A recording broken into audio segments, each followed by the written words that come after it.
احسن صاحب سے اس کا جواب لے لوں. احسن صاحب، جو انہوں نے کہا کہ جو ذمہ داری جن کی ہے، انہوں نے کہا جو بات کرتے ہیں وہ انٹیریئر منسٹر کرتا ہے، اور جس طرف اشارہ کر رہے ہیں آپ بھی سمجھ رہے ہیں، میں بھی سمجھ رہا ہوں. دیکھیں، جو اعجاز صاحب کہنے کی کوشش کر رہے ہیں وہ یہ کہہ رہے ہیں کہ جناب یہ سارے معاملات اسٹیبلشمنٹ ڈیل کرتی ہے، تو آپ حکومت کو کیوں اس کا دوش دیتے ہیں پچھلی کو.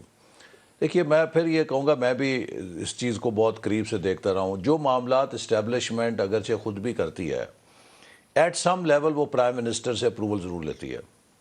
میں نے تو ہمیشہ یہ دیکھا ہے کہ جو ان کے مخصوص پروگرامز ہوتے ہیں یا جو آپریشنز بھی ہوں گے، تو وہ آ کے پرائم منسٹر کو ضرور اپرائز کرتے ہیں اور ان سے اپروول اور نوٹ لیتے ہیں.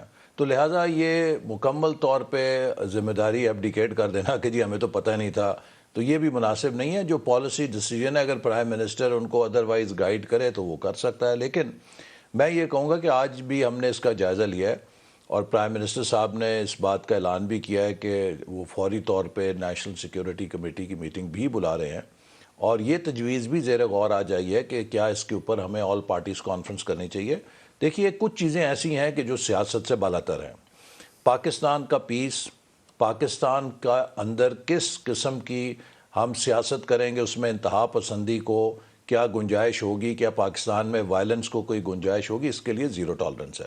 چاہے کوئی مسلم لیگ نون ہے، پیپلز تحریک پارٹی ہے، انصاف پی کو بھی ٹی آئی بلائیے ہے. اور پارلیمان میں اس کے اوپر بحث کریے. عمران خود نہیں آتے تو شاہ محمود کو بلائیے، وہ اندر بیٹھے. پارلیمنٹ کے اندر بھی اس پہ بحث کریں گے، اور جیسے میں نے کہا کہ یہ بھی تجویز ہے کہ ہم سب کو بلا کے اس عزم کا اعادہ کریں کہ جو ہم نے نیشنل ایکشن پلان کے وقت کیا تھا، کہ ہمارے اندر جو بھی اختلافات ہوں، لیکن پاکستان کے امن پہ اور پاکستان میں دہشت گردی کو گنجائش نہ دینے کے اوپر ہم سب ایک ہیں.